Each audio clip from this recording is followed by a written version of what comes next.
Good morning बच्चों। आज का टॉपिक है special purpose PN junction diode. तो देखिए, कुछ पीएन जंक्शन डायोड हैं जो विशेष काम के लिए बनाए गए हैं। इसमें से 4 पीएन जंक्शन डायोड आपको पढ़ना है। पहला है जेनर डायोड, दूसरा है फोटो डायोड, तीसरा है एलईडी यानी लाइट इमिटिंग डायोड और चौथा है सोलर सेल। ये चारों पीएन जंक्शन डायोड हैं, चाहे जेनर डायोड हो, फोटो डायोड हो, लाइट इमिटिंग डायोड हो या सोलर सेल हो। ये चारों ही पीएन जंक्शन डायोड हैं जिनका अलग अलग काम है। जैसे कि जेनर डायोड का क्या काम है? वोल्टेज को रेगुलेट करना, तो यह वोल्टेज रेगुलेटर की तरह इस्तेमाल होता है। फोटो डायोड का काम है ऑप्टिकल डिटेक्टर की तरह काम करना, यह ऑप्टिकल सिग्नल को डिटेक्ट करता है। एलईडी का काम है इंडिकेटर लाइट की तरह इसका यूज किया जाता है।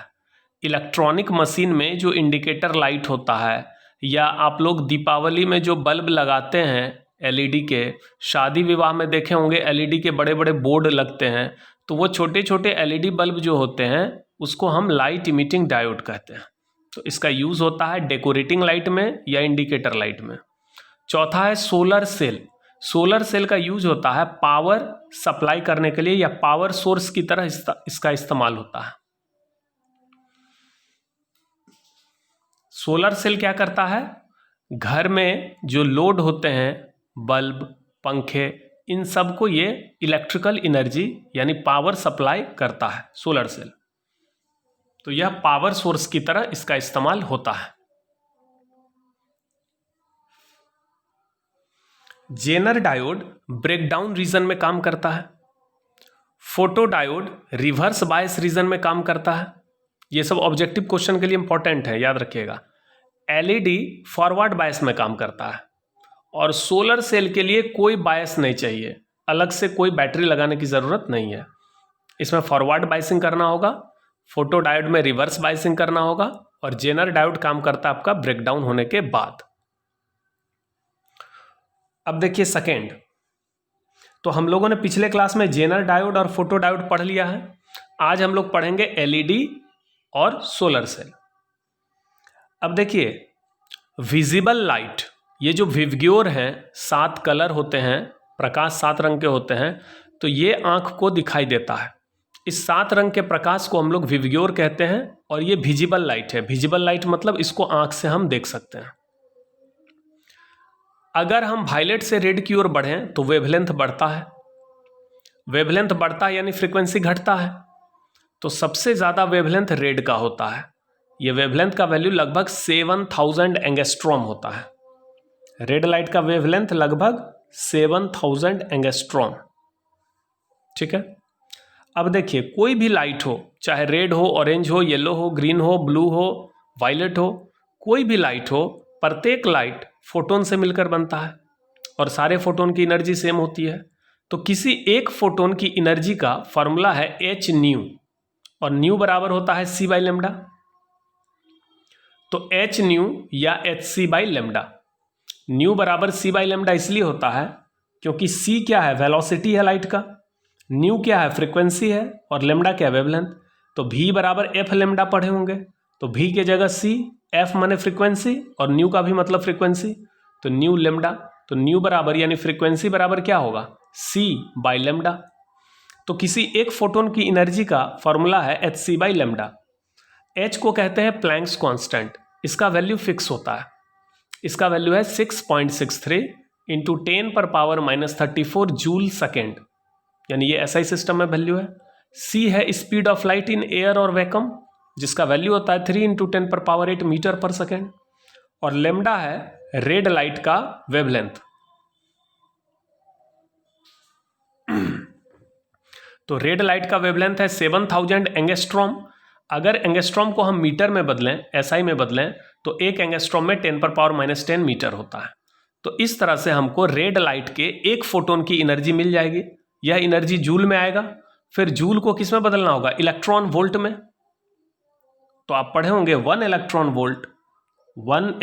Volt equal to 1.6 into 10⁻⁻19 joule, ये होता है। तो अगर हमको जूल को बदलना है किस में, इलेक्ट्रॉन वोल्ट में, तो क्या करना होगा, इस नंबर से डिवाइड करना होगा, क्योंकि ये सारा तो एसआई में है, ये जूल में आएगा एनर्जी, तो ये जूल में आएगा, फिर उसको इससे डिवाइड करिएगा तो इलेक्ट्रॉन वोल्ट में आएगा। तो कितना आएगा, ये सॉल्व होने के बाद ये आएगा 1.8 इलेक्ट्रॉन वोल्ट। इसका मतलब रेड फोटोन जो होता है उसका एनर्जी 1.8 इलेक्ट्रॉन वोल्ट होता है। इसी तरीके से अगर हम वायलेट फोटोन की एनर्जी निकालें तो वो 3 इलेक्ट्रॉन वोल्ट आएगा। ठीक है, इसका मतलब जिसका वेवलेंथ ज़्यादा है उसके फोटोन की एनर्जी कम होगी। तो रेड लाइट के फोटोन की एनर्जी कितनी हो गई, 1.8 इलेक्ट्रॉन वोल्ट, और वायलेट लाइट के फोटोन की एनर्जी कितनी है, 3 इलेक्ट्रॉन वोल्ट। और बाकी जो बीच में कलर हैं इसके फोटोन की एनर्जी होगी 1.8 और 3 के बीच में। मान लो किसी का 2 इलेक्ट्रॉन वोल्ट है, किसी का 2.5 इलेक्ट्रॉन वोल्ट है, मतलब इस दोनों नंबर के बीच में ये वैल्यू होगा। तो ये पता चल गया कि जो विजिबल लाइट है विवग्योर, उसके फोटोन की एनर्जी का रेंज क्या है। तो जो विवग्योर है उसके फोटोन की एनर्जी का रेंज है 1.8 इलेक्ट्रॉन वोल्ट से 3 इलेक्ट्रॉन वोल्ट। ये 1.8 इलेक्ट्रॉन वोल्ट रेड फोटोन की एनर्जी है और 3 इलेक्ट्रॉन वोल्ट वायलेट फोटोन की एनर्जी है, और बाकी जो कलर है उसकी एनर्जी इन दोनों के बीच में है। तो जो विजिबल फोटोन है, अब विजिबल फोटोन क्या होता है, वैसा फोटोन जो खुली आंखों से दिखाई देता है। तो विजिबल फोटोन जब भी बोलेंगे तो समझ लेना विवग्योर के बारे में बात कर रहे हैं। तो विजिबल फोटोन के एनर्जी का क्या रेंज है, 1.8 इलेक्ट्रॉन वोल्ट से 3 इलेक्ट्रॉन वोल्ट।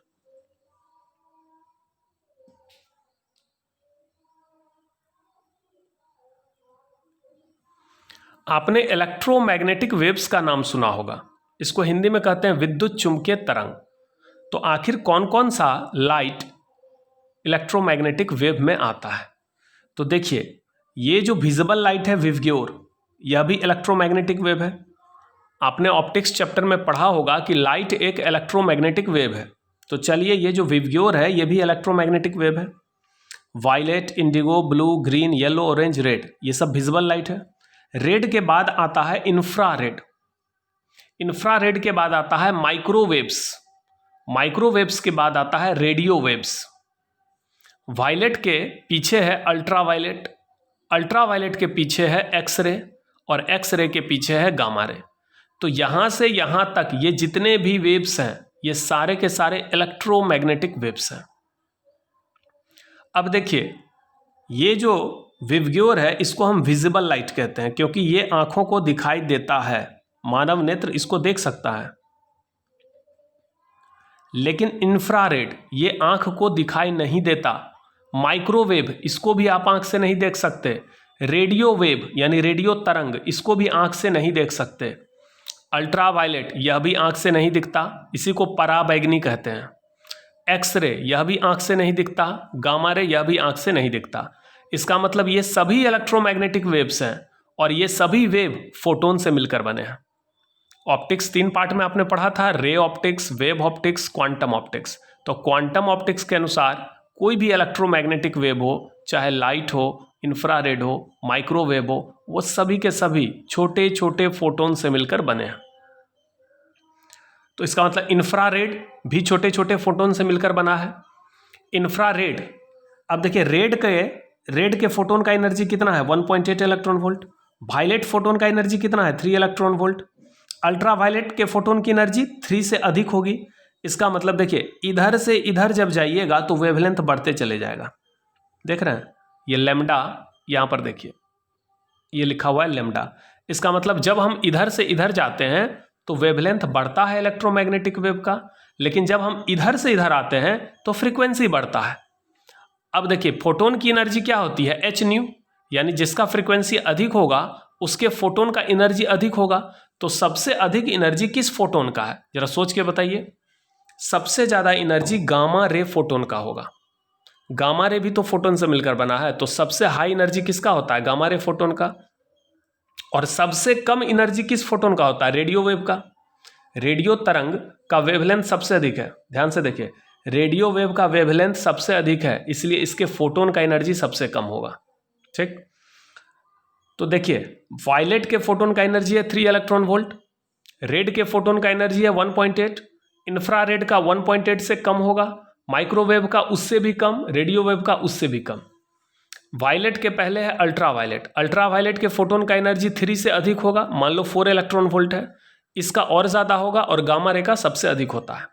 ठीक है, तो हमको इसके बारे में जानना था कि विजिबल लाइट के फोटोन का एनर्जी रेंज क्या होता है। तो 1.8 इलेक्ट्रॉन वोल्ट से 3 इलेक्ट्रॉन वोल्ट।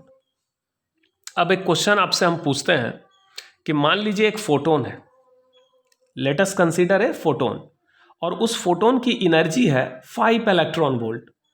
ठीक है, मान लिया जाए एक फोटोन है और उस फोटोन की एनर्जी है 5 इलेक्ट्रॉन वोल्ट। अब आप बताओ कि यह फोटोन आपको आंख से दिखाई देगा या नहीं देगा। तो ये नहीं दिखाई देगा। क्यों नहीं दिखाई देगा? क्योंकि 5 इलेक्ट्रॉन वोल्ट का मतलब 3 से ज़्यादा हो गया। तो जिस फोटोन का एनर्जी 3 से अधिक होगा या 1.8 से कम होगा वो दिखाई नहीं देगा।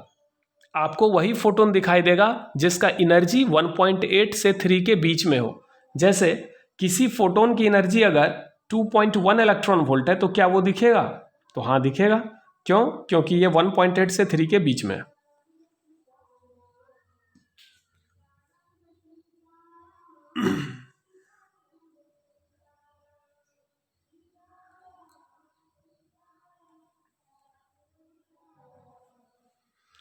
ये आपका है कंडक्शन बैंड और ये है वैलेंस बैंड। एनर्जी बैंड दो टाइप का होता है। कंडक्शन बैंड ऊपर होता है, इसकी एनर्जी अधिक होती है। वैलेंस बैंड नीचे होता है, इसकी एनर्जी कम होती है। वैलेंस बैंड में हम लोग बंधे हुए इलेक्ट्रॉन को दिखाते हैं। जो बंधे हुए इलेक्ट्रॉन होते हैं, बाउंड इलेक्ट्रॉन होते हैं, जो बॉन्ड में बंधे होते हैं। और कंडक्शन बैंड में हम लोग फ्री इलेक्ट्रॉन को दिखाते हैं।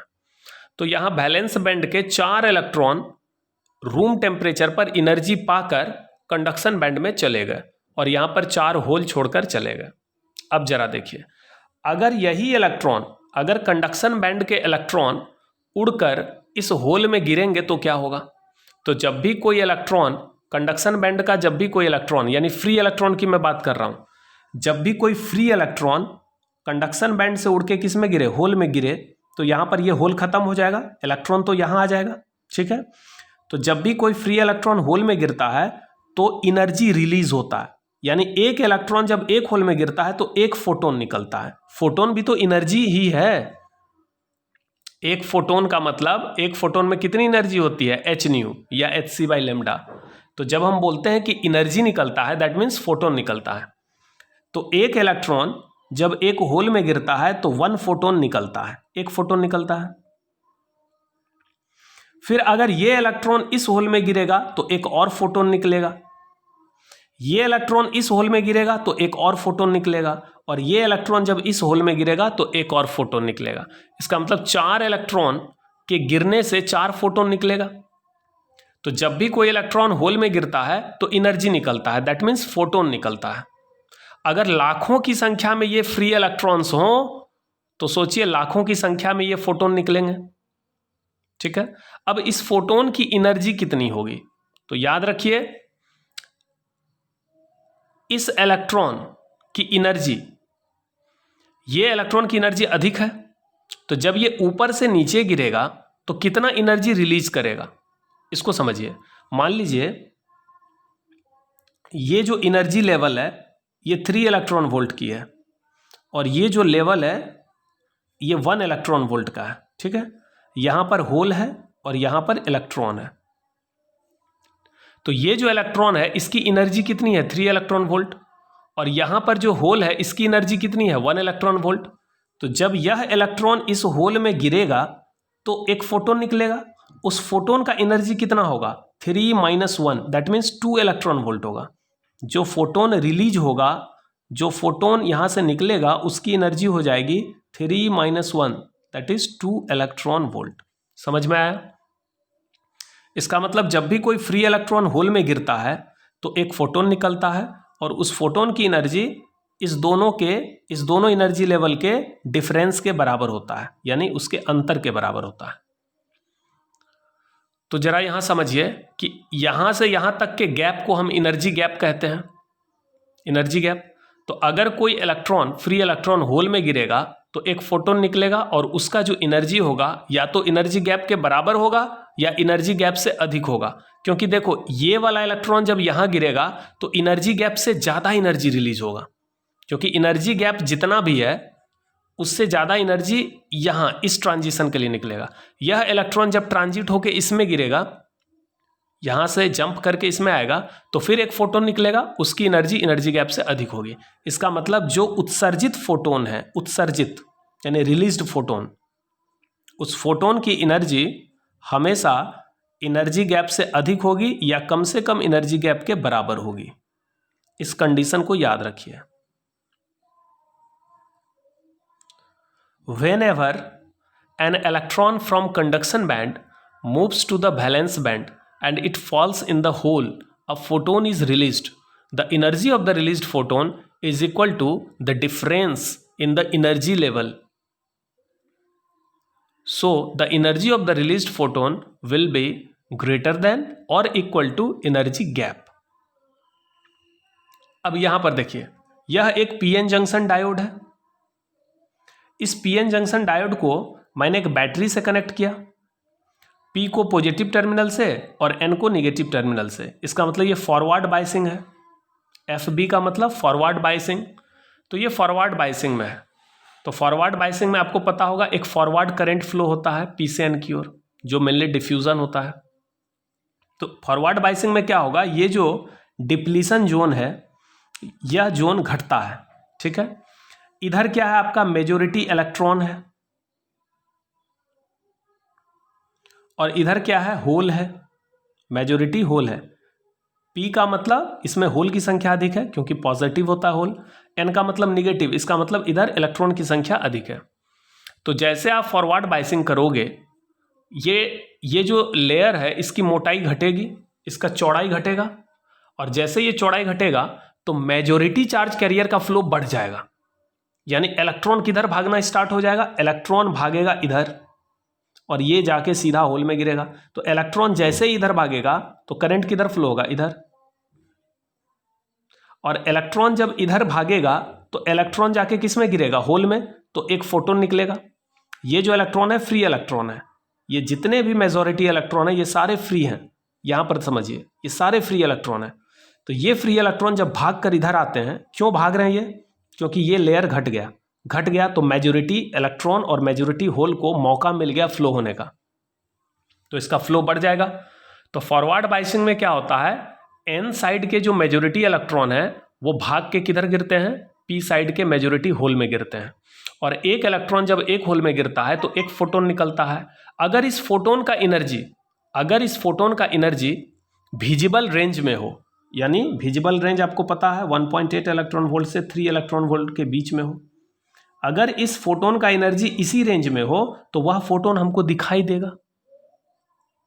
अब सोचिए यहां पर करोड़ों इलेक्ट्रॉन्स हैं, ये करोड़ों इलेक्ट्रॉन्स जब करोड़ों होल में गिरेंगे तो करोड़ों फोटोन निकलेंगे, और उस फोटोन का एनर्जी इस पीएन जंक्शन के एनर्जी गैप से ज़्यादा होगा या बराबर होगा। अगर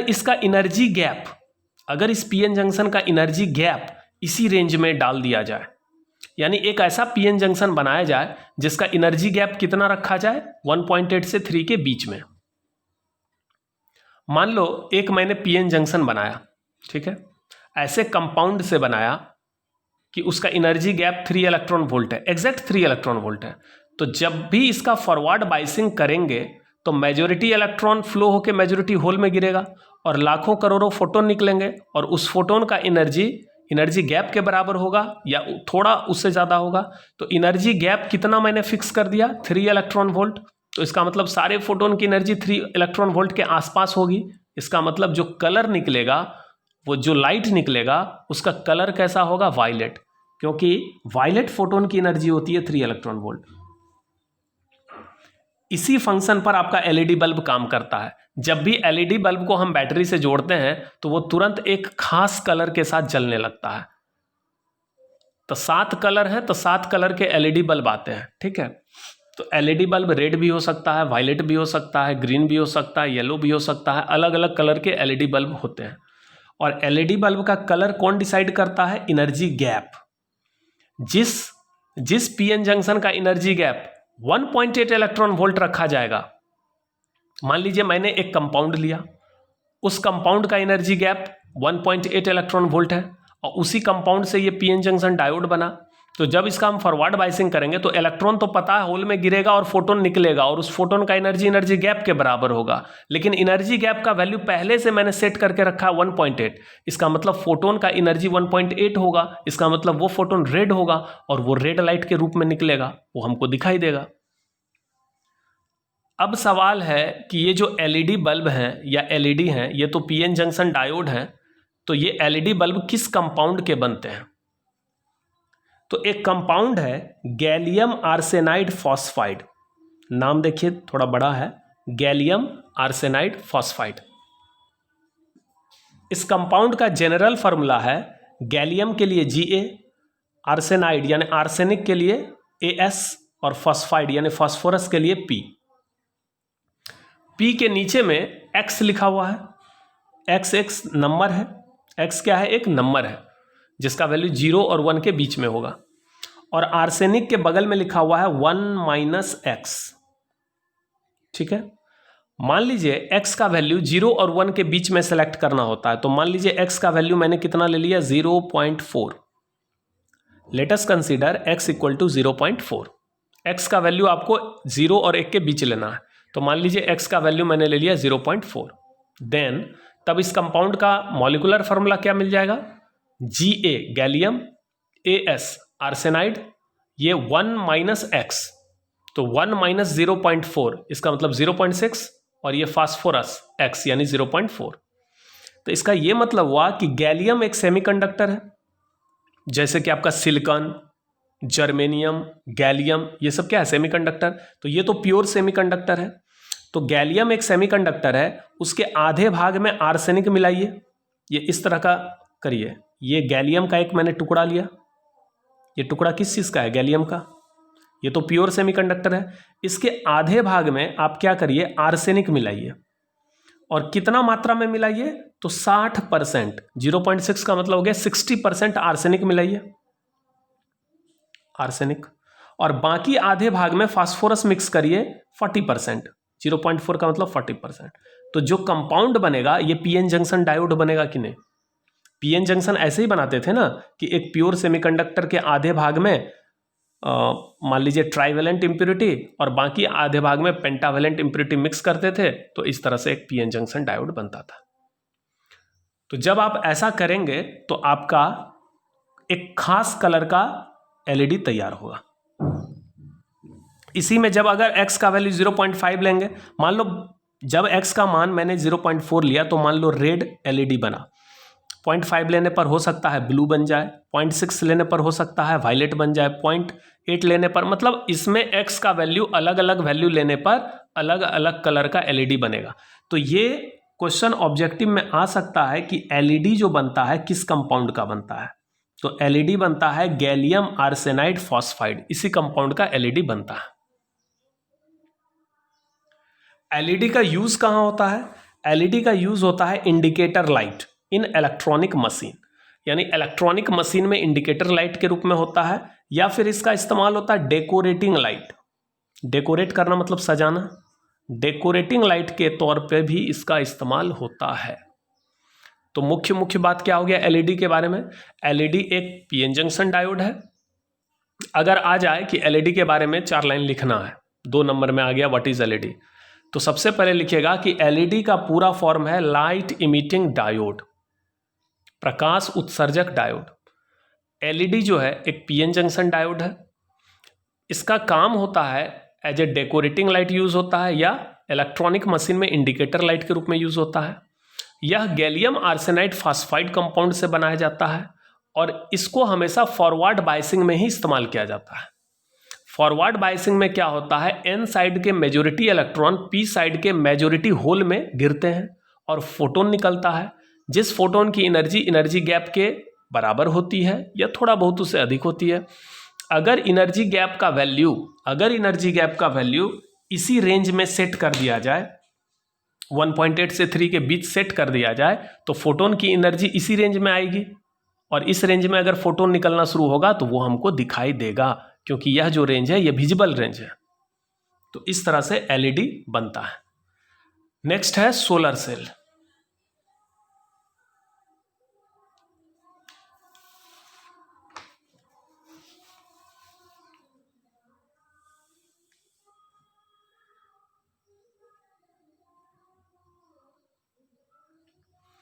नेक्स्ट टॉपिक है सोलर सेल। सोलर सेल को हिंदी में सौर सेल कहते हैं। सोलर सेल में कोई बाइसिंग की ज़रूरत नहीं है, इसमें कोई बैटरी लगाने की ज़रूरत नहीं है। सोलर सेल एक पीएन जंक्शन डायोड है।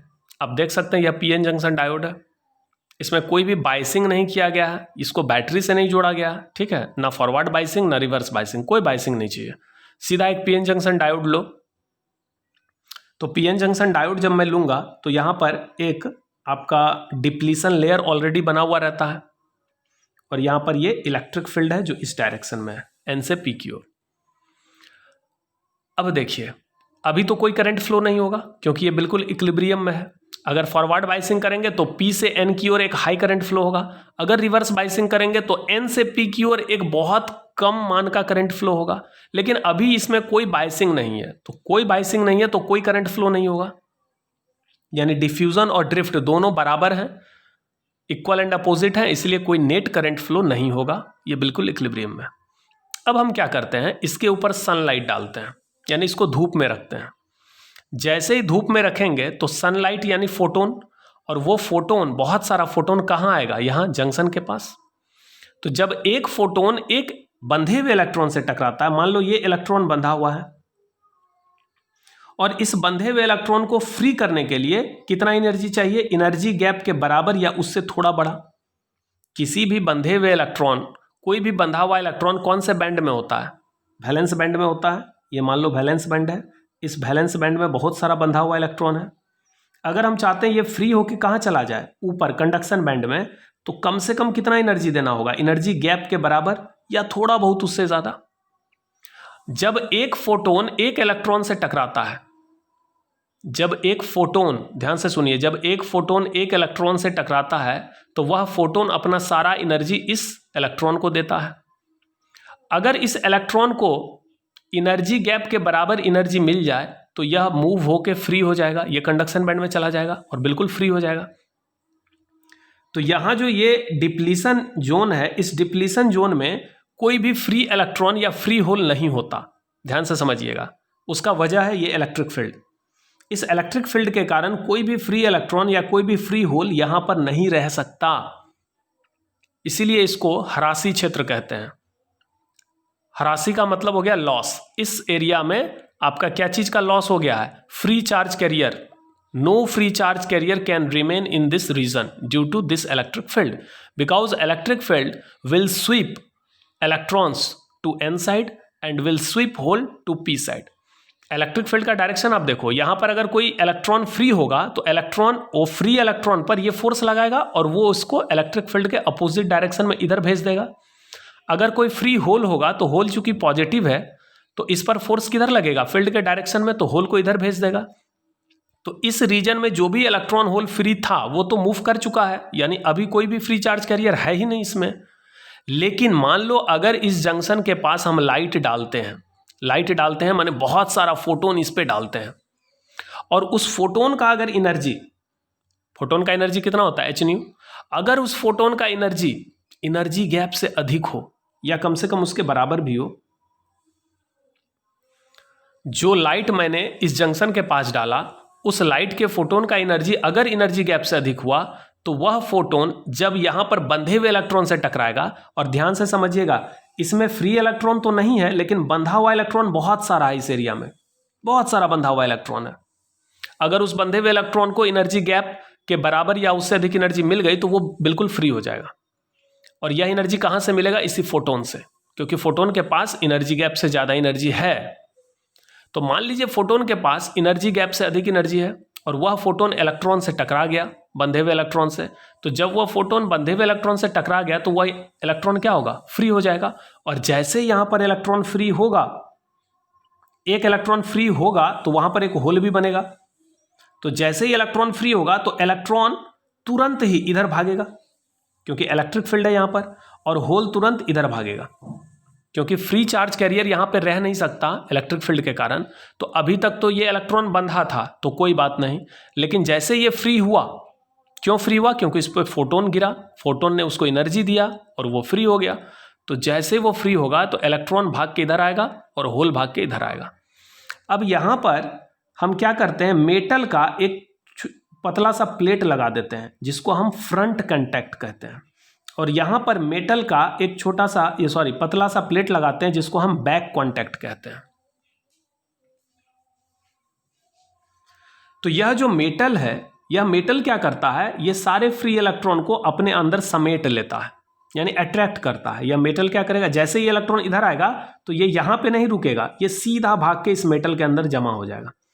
तो यहाँ पे देखिए करोड़ों फोटोन गिर रहा है, लाइट पड़ रहा है। अगर हम धूप में इस प्लेट को रख दें, इस पीएन जंक्शन डायोड को रखेंगे तो करोड़ों फोटोन, अरबों फोटोन इस यहाँ पर पड़ेगा, अरबों इलेक्ट्रॉन निकलेगा और सारा इलेक्ट्रॉन इधर जमा होते जाएगा। अब सोचिए इतना सारा इलेक्ट्रॉन अगर यहाँ इस प्लेट में जमा होगा, इस मेटेलिक प्लेट में जमा होगा, तो यह प्लेट निगेटिवली चार्ज होगा कि नहीं होगा? और इतना सारा होल, ये सारा का सारा होल, यहाँ पर जितना भी होल फ्री होगा सारा का सारा होल कहाँ जमा होता है, बैक कॉन्टैक्ट में। तो यह जो मेटल का प्लेट है यानी बैक कॉन्टैक्ट है, यह पॉजिटिवली चार्ज हो जाएगा। इस तरह से यह पॉजिटिव चार्ज होते जाएगा।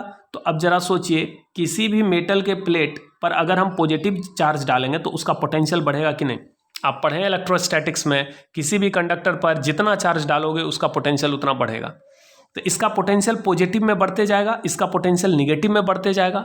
मान लीजिए 1 घंटे तक धूप में रखने के बाद इसमें अरबों होल्स जमा हो गए और इसमें अरबों इलेक्ट्रॉन जमा हो गए। इसका वोल्टेज हो गया +10 वोल्ट और इसका वोल्टेज हो गया -10 वोल्ट। तो यानी पोटेंशियल में डिफरेंस कितना हो गया? ये हो गया मान लो 10 वोल्ट, ये हो गया -10 वोल्ट। तो डिफरेंस हो गया 10 -10, यानी 20 वोल्ट का एक पोटेंशियल डिफरेंस क्रिएट हो गया। अब जैसे ही 20 वोल्ट का पोटेंशियल डिफरेंस क्रिएट हो गया, अब जरा सोचो यहाँ पर एक वायर लेकर एक बल्ब हम लगा दें, छोटा सा LED बल्ब, तो वो बल्ब जलेगा या नहीं जलेगा? क्योंकि बैटरी जो हम लोग इस्तेमाल करते हैं, बैटरी में भी क्या होता है, 2 प्लेट होता है और दोनों प्लेट के बीच पोटेंशियल डिफरेंस क्रिएट होता है। तो इस तरह से हमारा यह जो सोलर प्लेट है, यह सोलर प्लेट एक बैटरी की तरह काम करना शुरू करता है जब हम इसको धूप में रखते हैं। तब धूप में रखने के बाद ये क्या होता है, ये चार्ज होता है, ये प्लेट पॉजिटिव चार्ज होता है और जो फ्रंट कंटैक्ट है निगेटिवली चार्ज होता है। अब इसको हम एक वायर से ऐसे करके एक लोड से जोड़ दें, यहाँ पर एक लोड, कोई भी बल्ब वगैरह कुछ भी जोड़ दें, तो यह फिर काम करना शुरू कर देगा। इसमें करंट फ्लो होगा। करंट किधर से किधर फ्लो होगा? तो देखो होल इधर भाग रहा है, इसका मतलब इधर करंट फ्लो होगा N से P की ओर। तो जब करंट N से P की ओर फ्लो होगा तो इस करंट को हम रिवर्स करंट कहेंगे, और रिवर्स करंट को हमेशा निगेटिव माना जाता है। जो करंट N से P की ओर फ्लो होगा उसको हम रिवर्स करंट कहते हैं। रिवर्स करंट को ग्राफ में हमेशा निगेटिव एक्सिस पे लिया जाता है। ये देख रहे हैं, ये रिवर्स करंट को हमने कहाँ लिया? निगेटिव y एक्सिस पे। ये x एक्सिस है और ये y एक्सिस है। ये y एक्सिस पे मैंने करंट लिया और x एक्सिस पे वोल्टेज। अब देखिए यहाँ ग्राफ जो है, ये ग्राफ से क्या पता चल रहा है? वोल्टेज को मैंने पॉजिटिव x एक्सिस पे लिया। क्यों? क्योंकि देखिए P वाला जो साइड है वो पॉजिटिवली चार्ज हुआ और N साइड निगेटिवली चार्ज हुआ। इसका मतलब कहीं ना कहीं ये पॉजिटिव वोल्टेज है।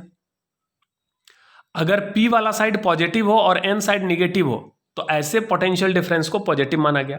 अगर P हो जाता निगेटिव और N होता पॉजिटिव तो वो निगेटिव पोटेंशियल डिफरेंस माना जाता। तो यहाँ पर फॉरवर्ड बायसिंग में भी वही करते हैं ना, फॉरवर्ड बायस वोल्टेज को पॉजिटिव मानते हैं क्योंकि P को हम बैटरी के पॉजिटिव टर्मिनल से कनेक्ट करते हैं। तो यहाँ पर P जो है पॉजिटिव टर्मिनल से कनेक्ट है और N निगेटिव टर्मिनल से। तो यहाँ जो पोटेंशियल डिफरेंस डेवलप हो रहा है 20 वोल्ट का, तो ये 20 वोल्ट आपका कैसा पोटेंशियल हुआ? पॉजिटिव। तो अब देखिए, मान लीजिए इसको मैंने 1 घंटे धूप में रखा तो ये फुल्ली चार्ज हो गया, ठीक है। धूप में रखने के बाद इसको हटाइए धूप से, मान के चलिए इसको हटा के हम नीचे ले गए, तो अब यहाँ पर पोटेंशियल डिफरेंस कितना हो गया? 20 वोल्ट। तो ये VOC का वैल्यू हो गया 20 वोल्ट। इसको बोलते हैं open circuit voltage. Open circuit voltage इसलिए बोलते हैं क्योंकि ये जो PN जंक्शन है ये फुल्ली चार्ज हो गया।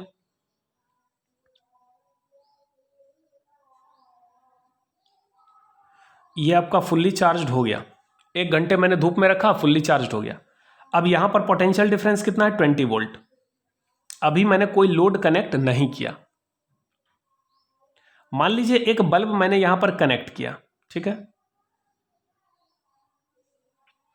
तो स्टार्टिंग में पोटेंशियल डिफरेंस कितना है? 20 वोल्ट। और अभी कोई बल्ब कनेक्ट नहीं किया गया है, इसका मतलब करंट कितना है? 0। तो जब पोटेंशियल 20 वोल्ट था तो करंट 0 था, यानी ग्राफ यहां से स्टार्ट हो रहा है, पोटेंशियल 20 वोल्ट, करंट 0। जैसे ही सर्किट को हम इस बल्ब को इस सर्किट में डालेंगे, करंट फ्लो होना स्टार्ट होगा और करंट स्टार्टिंग में कम होगा, क्योंकि वोल्टेज ज़्यादा है तो करंट कम होगा। मान लीजिए ये 20 वाट का बल्ब है, मान के चलिए, तो पावर का फॉर्मूला क्या होता है? V इंटू आई। तो इस बल्ब को कितना वोल्ट पावर चाहिए? 20 वाट। तो यहां पर 20 वाट बराबर लिख सकते हैं 20 volt into 1 ampere. 20 volt into 1 ampere बराबर 20 वाट होता है कि नहीं? तो स्टार्टिंग में वोल्टेज कितना है? 20 वोल्ट और करंट कितना है? 1 एम्पियर। सॉरी, स्टार्टिंग में वोल्टेज कितना है? 20 वोल्ट और करंट तो कुछ भी नहीं फ्लो हो रहा था, 0 था।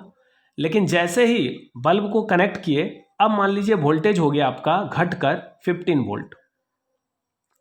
धीरे धीरे वोल्टेज घटते जाएगा, करंट बढ़ते जाएगा, वोल्टेज घटते जाएगा, करंट बढ़ते जाएगा, ताकि पावर हमेशा 20 बना रहे।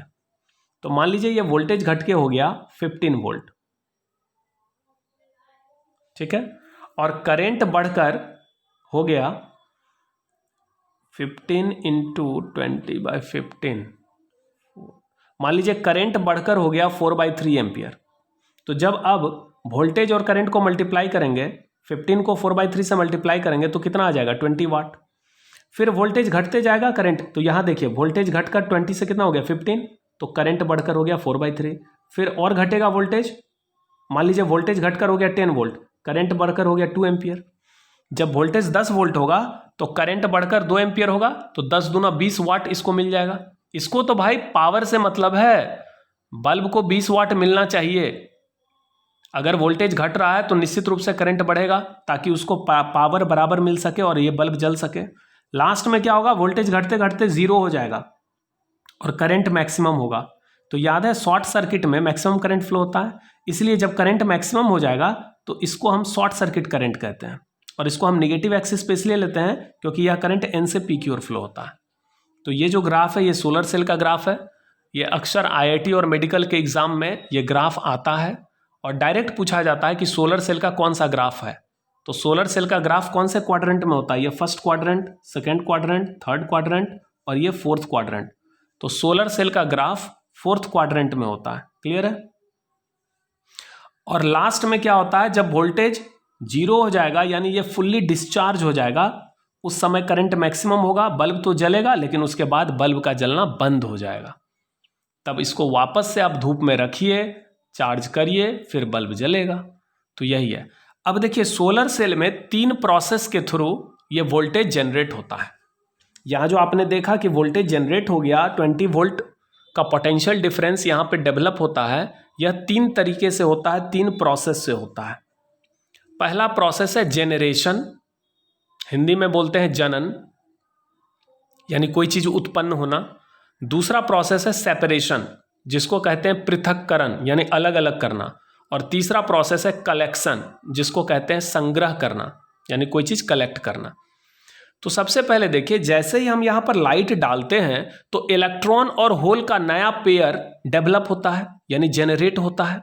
बात समझिए, लाइट डालने पर क्या होता है? जैसे हम पीएन जंक्शन के पास लाइट डालते हैं तो वो फोटोन इलेक्ट्रॉन से टकराकर इलेक्ट्रॉन को फ्री करता है, होल को फ्री करता है। तो यानी जनरेट करने का काम हो रहा है लाइट के द्वारा। क्या चीज जनरेट करने का काम हो रहा है? तो इलेक्ट्रॉन होल पेयर, इलेक्ट्रॉन और होल का जो जोड़ा है, एक फोटोन जब एक इलेक्ट्रॉन को टक्कर मारेगा तो इलेक्ट्रॉन फ्री होगा और वहां होल बनेगा, यानी एक इलेक्ट्रॉन और एक होल जनरेट होता है। तो बहुत सारा फोटोन, बहुत सारा बंधे हुए इलेक्ट्रॉन पे टक्कर मारेगा तो बहुत सारा इलेक्ट्रॉन होल पेयर जनरेट होगा। तो ये हो गया जनरेशन।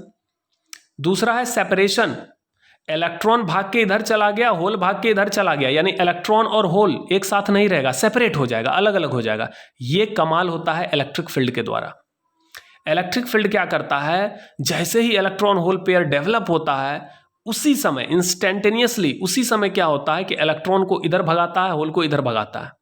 इलेक्ट्रिक फील्ड उस चार्ज पार्टिकल पे फोर्स लगाता है, यानी दोनों को सेपरेट करता है, पृथक करता, अलग करता है। कलेक्शन, यहाँ पर फ्रंट कांटेक्ट है जो मेटल का है और यहाँ पर बैक कांटेक्ट है, तो पहले से ये फ्रंट और बैक कांटेक्ट तैयार है कि जैसे ही होल फ्री होगा इधर आएगा हम इसको अपने अंदर डाल लेंगे। तो ये सारा होल इधर जमा होता है और ये सारा इलेक्ट्रॉन इधर जाके जमा होता है, तो इस प्रोसेस को हम कलेक्शन कहते हैं। तो यह 3 प्रोसेस है जिसके थ्रू किसी सोलर सेल में पोटेंशियल डिफरेंस डेवलप होता है। फर्स्ट है जनरेशन, सेकेंड है सेपरेशन और थर्ड है कलेक्शन।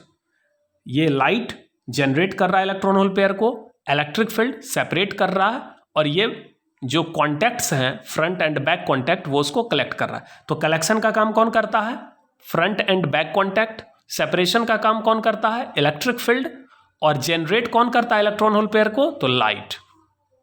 क्लियर है?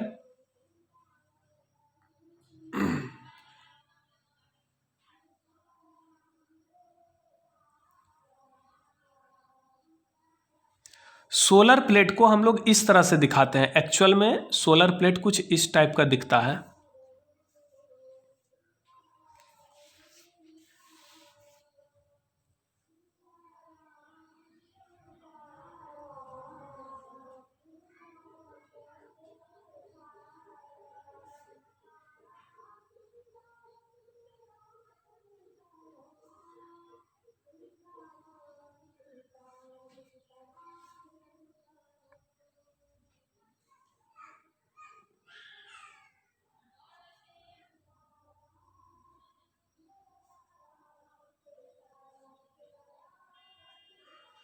ये आपका हो गया N, ये आपका हो गया P। ये जो लेयर देख रहे हैं ये मोटा वाला लेयर, ये आपका हो गया N। PN जंक्शन में 2 साइड होता है, एक P साइड एक N साइड, तो ये N साइड हो गया और नीचे वाला साइड P साइड हो गया। P को मैंने किससे कांटेक्ट किया है? बैक कांटेक्ट से। नीचे में मेटल का एक प्लेट चिपका दिया जाता है, इसको बैक कांटेक्ट कहते हैं। और ऊपर में N साइड में कौन सा कांटेक्ट होता है? Front contact. तो फ्रंट कांटेक्ट इस तरह से होता है, एक मेटल का प्लेट यहाँ डाला जाता है और पतला पतला मेटल का लाइनिंग होता है। ये चूंकि फिंगर की तरह दिखता है, हाथ में 5 उंगली होते हैं ना, तो ये उंगली की तरह दिखता है, इसलिए इसको फिंगर इलेक्ट्रोड कहते हैं। क्या कहते हैं? Finger electrode. ये मेटल के बने होते हैं, इसलिए इसको बोलते हैं metallized finger electrode. Metallized finger electrode. ये जो इलेक्ट्रोड है ये मेटल के बने हैं और यह आपका फ्रंट कांटेक्ट की तरह काम करता है। Front contact. यहां पर पीएन जंक्शन में जो पीएन जंक्शन का एरिया होता है वो काफी बड़ा रखा जाता है। जैसे इस पे लाइट पड़ता है, यहां पर जो जंक्शन है पीएन जंक्शन, यहां से बहुत सारा इलेक्ट्रॉन होल पेयर का इलेक्ट्रॉन होल का जोड़ा डेवलप होगा। इलेक्ट्रॉन भागेगा एन साइड और जाके इस फिंगर इलेक्ट्रोड में जमा होगा। होल भागता है पी साइड और जाके बैक कॉन्टैक्ट में जमा होता है। तो इसी प्रोसेस से यहां पर पोटेंशियल डिफरेंस डेवलप होता है और इस तरह सोलर सेल क्या करता है? एनर्जी सप्लाई करता है। तो देखिए अब जो भी पढ़े हैं, एक चीज और इसमें छूट रहा है। सोलर सेल क्या है? एक पीएन जंक्शन डायोड है। इसका एनर्जी गैप रखा जाता है 1 इलेक्ट्रॉन वोल्ट से 1.8 इलेक्ट्रॉन के बीच। सोलर सेल एक पीएन जंक्शन डायोड है और उस पीएन जंक्शन डायोड का एनर्जी गैप 1 इलेक्ट्रॉन वोल्ट से 1.8 इलेक्ट्रॉन वोल्ट के बीच रखा जाता है। ऐसा इसलिए रखा जाता है क्योंकि हम जानते हैं कि विजिबल फोटोन का एनर्जी रेंज कितना होता है? 1.8 से 3। अब अगर एनर्जी गैप हम 1.8 से कम रखते हैं तो क्या होगा? कोई भी लाइट, चाहे रेड हो, वायलेट हो, ऑरेंज हो, कोई भी लाइट अगर यहां पर आता है, गिरता है, तो क्या होगा? आप जानते हैं इलेक्ट्रॉन तब फ्री होगा। फोटोन जब इलेक्ट्रॉन से टकराता है और इलेक्ट्रॉन फ्री होता है तो ये तब फ्री होगा जब फोटोन के पास कितना एनर्जी हो? कम से कम एनर्जी गैप के बराबर। तो सनलाइट जो होता है, सनलाइट में तो 7 कलर है, सनलाइट में 7 कलर है और उसका एनर्जी कहां से कहां होता है? 1.8 से 3 के बीच। तो अगर इसका एनर्जी गैप हम 1.8 से कम रखेंगे तो इसका मतलब जितना भी बंधा हुआ इलेक्ट्रॉन है सबको 1.8 से कम एनर्जी चाहिए फ्री होने के लिए, और यहां पर कोई भी कलर का फोटोन गिरेगा तो वो उसको फ्री कर देगा क्योंकि इस फोटोन के पास उतना एनर्जी होगा। फिर से समझिए, एनर्जी गैप मान लो 1.8 से कम है, मान लो 1.7 है, तो इसका मतलब बंधे हुए इलेक्ट्रॉन को फ्री होने के लिए 1.7 चाहिए, लेकिन जो हमारा फोटोन गिर रहा है वो 1.8 से 3 तक है, इसी रेंज में ना फोटोन है, और यहां चाहिए कम और मिल रहा है ज्यादा, तो आराम से फ्री हो जाएगा। ठीक है, इसीलिए जो सोलर सेल होता है वो पीएन जंक्शन होता है और उसका एनर्जी गैप कितना रखा जाता है, 1 इलेक्ट्रॉन वोल्ट से 1.8 इलेक्ट्रॉन वोल्ट के बीच। तो चलिए दोनों को अब लिखिए।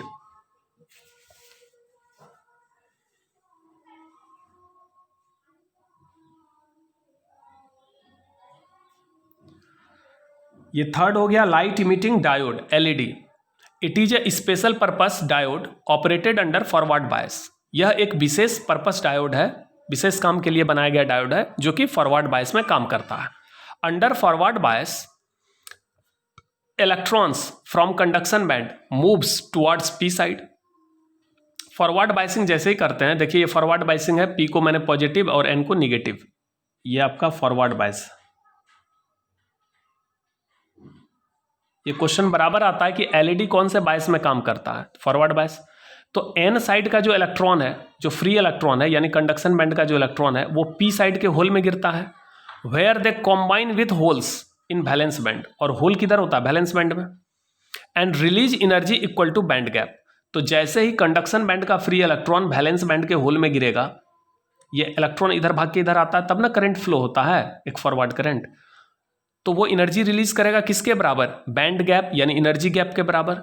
If this released energy is in the visible range, अगर वो रिलीज्ड एनर्जी विजिबल रेंज में हो, यानी from 1.8 electron volt to 3 electron volt, then we can see the emitted light.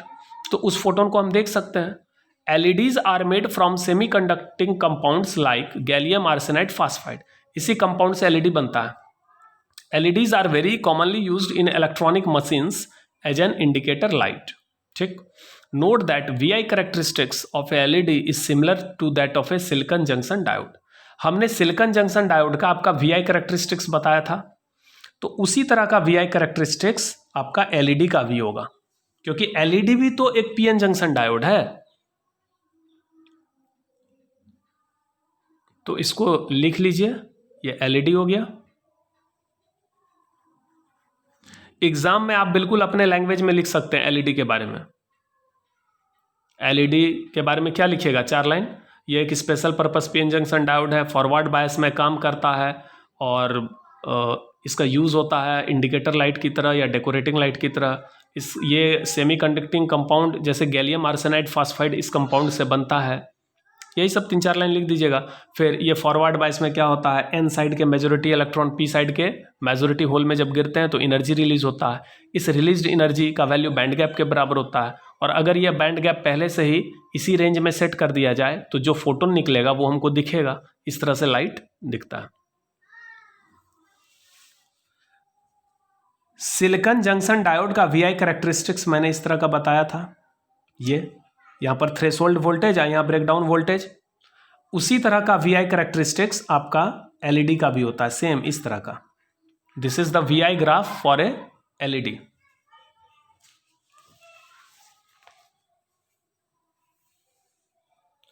अब नेक्स्ट क्या है, solar cell. A solar cell is basically a PN junction which generates EMF when solar radiation falls on it. तो solar cell basically एक PN junction diode है जो EMF यानी voltage generate करता है जब उस पर सोलर रेडिएशन यानी सनलाइट पड़ता है। It works on the same principle as photodiode. यह फोटोडायोड के ही सिद्धांत पे काम करता है, except that no external bias is applied. Photodiode में हम रिवर्स बायस अप्लाई करते हैं, जबकि सोलर सेल में कोई बायस अप्लाई नहीं किया जाता, and the junction area is kept much larger. और यहाँ पर जो पीएन जंक्शन का क्षेत्रफल है वो बहुत बड़ा रखा जाता है ताकि ज़्यादा से ज़्यादा इलेक्ट्रॉन होल निकल सके और ज़्यादा से ज़्यादा वोल्टेज प्रोड्यूस हो सके। अगर आपको हाई वोल्टेज प्रोड्यूस करना है, मान लीजिए पूरे शहर को बिजली सप्लाई करना है, तो उसके लिए बहुत पावर जनरेट करना होगा, तो उसके लिए बड़ा बड़ा प्लेट लगाया जाता है। आप देखे होंगे खुले मैदान में बहुत सारा सोलर प्लेट लगा दिया जाता है और बहुत सारा बिजली पैदा किया जाता है। The EMF is generated by 3 basic process.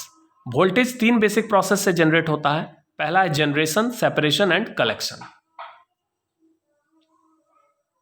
अच्छा, एग्जाम में अगर आएगा सोलर सेल के बारे में लिखना है तो ये डायग्राम मत बनाइएगा, आपको ये वाला डायग्राम बनाना है, क्योंकि सोलर सेल एक क्या है, पीएन जंक्शन डायोड है। इसमें आपको मेनली ये तीन चीज दिखाना है कि generation of electron hole pair due to light close to the junction. ये जो लाइट पड़ता है जंक्शन के निकट, इसके चलते इलेक्ट्रॉन होल पेयर जनरेट होता है, और उस लाइट के फोटोन का एनर्जी यानी एच न्यू जो होना चाहिए वो एनर्जी गैप से अधिक होना चाहिए। Separation, generated electrons are swept by the electric field to n side and holes to p side. वो जो इलेक्ट्रिक फील्ड होता है वो इलेक्ट्रॉन को एन साइड की ओर धकेलता है और होल को पी साइड की ओर। Collection, electrons are collected by the front contact and holes are collected by the back contact. और दो मेटल का कॉन्टैक्ट बना के रखते हैं जो इलेक्ट्रॉन और होल को कलेक्ट करते हैं। So P side becomes positive and N side becomes negative, hence a voltage develops at the contact. When an external load is connected, photo current flows through the load. यहां पर आप देख सकते हैं diagram में, ये पीएन जंक्शन है, जैसे ही लाइट पड़ा यहां पर पॉजिटिव चार्ज हो गया, यहां पर नेगेटिव चार्ज हो गया, करंट, और जैसे ही बाहरी सर्किट में हम कोई लोड जोड़ते हैं तो करंट फ्लो होना स्टार्ट हो जाता है। ये रिवर्स करंट है, ये एन से पी की ओर फ्लो होता है, इसलिए इसको नेगेटिव एक्सिस पे दिखाते हैं। जबकि वोल्टेज जो प्रोड्यूस होता है वो फॉरवर्ड वोल्टेज है, पॉजिटिव वोल्टेज है। The IV characteristics is shown in the fourth quadrant. IV graph जो है वो फोर्थ क्वाड्रेंट में है। Because a solar cell does not draw current but supplies current to the load. क्योंकि solar cell current लेता नहीं है, अगर करंट लेगा तो डायरेक्शन पी से एन की ओर होगा यानी पॉजिटिव होगा, लेकिन अगर सोलर सेल लोड को करंट देगा तो वो एन से पी की ओर देगा। The band gap of PN junction should be in the range 1 electron volt से 1.8 इलेक्ट्रॉन वोल्ट, और एनर्जी गैप इस रेंज में होना चाहिए। Solar cells are used to supply power to electronic devices. Solar cell का इस्तेमाल इलेक्ट्रॉनिक डिवाइस को power supply करने में किया जाता है। आप देखे होंगे कैलकुलेटर, घड़ी, बहुत सारी चीज़ ऐसे आ गए हैं जहां पर आपका सोलर पैनल लगा दिया जाता है। आप कैलकुलेटर को धूप में चार्ज कर लेते हैं, घड़ी भी आ गया है जिसको धूप में चार्ज करते हैं। तो बहुत सारे इलेक्ट्रॉनिक डिवाइस हैं जिसमें सोलर सेल का इस्तेमाल पावर सप्लाई करने के लिए किया जाता है। अब हिंदी मीडियम के बच्चे लिखिए। एग्जाम में कभी भी आपको इतना लंबा चौड़ा भाषण नहीं देना है। सोलर सेल के बारे में आएगा तो 4 लाइन लिखिएगा, ये डायग्राम बना दीजिएगा, ये ग्राफ खींच दीजिएगा, लिखिएगा कि सोलर सेल एक पीएन जंक्शन डायोड है जो विशेष काम के लिए बनाया गया है। इसका इस्तेमाल होता है एनर्जी या पावर सप्लाई करने के लिए इलेक्ट्रॉनिक डिवाइस को, ठीक है। और इसमें लिखिएगा मेनली इसमें जो ईएमएफ डेवलप होता है इसके बारे में लिखिएगा कि ईएमएफ जो डेवलप होता है सोलर सेल में, ये 3 बेसिक प्रोसेस से होता है, जनरेशन, सेपरेशन, कलेक्शन। बस खत्म।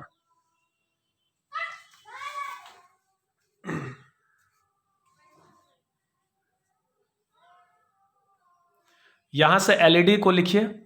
यह एक विशिष्ट प्रयोजन पीएन संधि डायोड है, यानी यह एक special purpose PN junction diode है जो अग्रदिशिक बायस में काम करता है, यानी जो फॉरवर्ड बायस में काम करता है।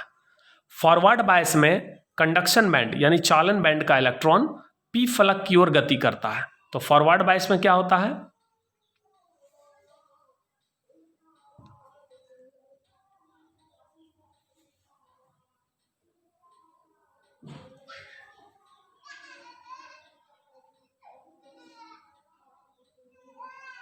फॉरवर्ड बायस में ये एन साइड का इलेक्ट्रॉन पी साइड की ओर मूव करता है और इधर ये होल में गिरता है।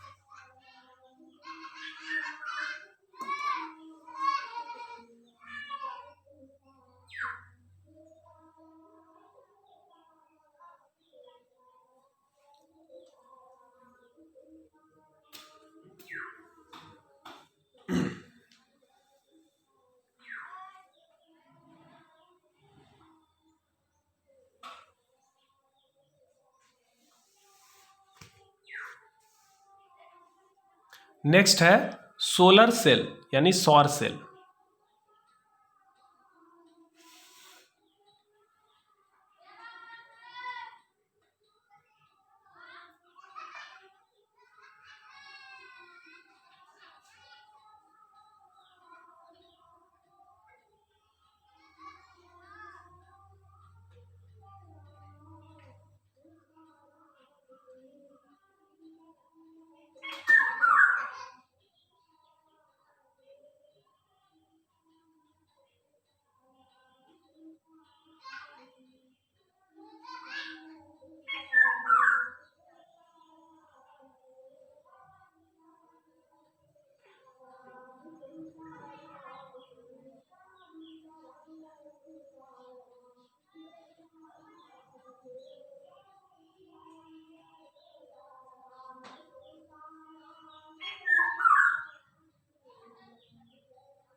तो ये आपका चारों special purpose PN junction diode ख़त्म हो गया। इसको अच्छे से तैयार कर लीजिएगा। बस छोटा छोटा नोट लिखने आता है, जिसमें सबसे ज़्यादा बार पूछा गया एग्जाम में जेनर डायोड। तो जेनर डायोड को आप ज़्यादा अच्छे से तैयारी करिएगा। ऐसे फोटो डायोड, एलईडी फिर पूछा था। इस चारों में सबसे इंपॉर्टेंट है जेनर डायोड और फिर आपका एलईडी। ये दो बहुत बार पूछा गया। ठीक है, थैंक यू।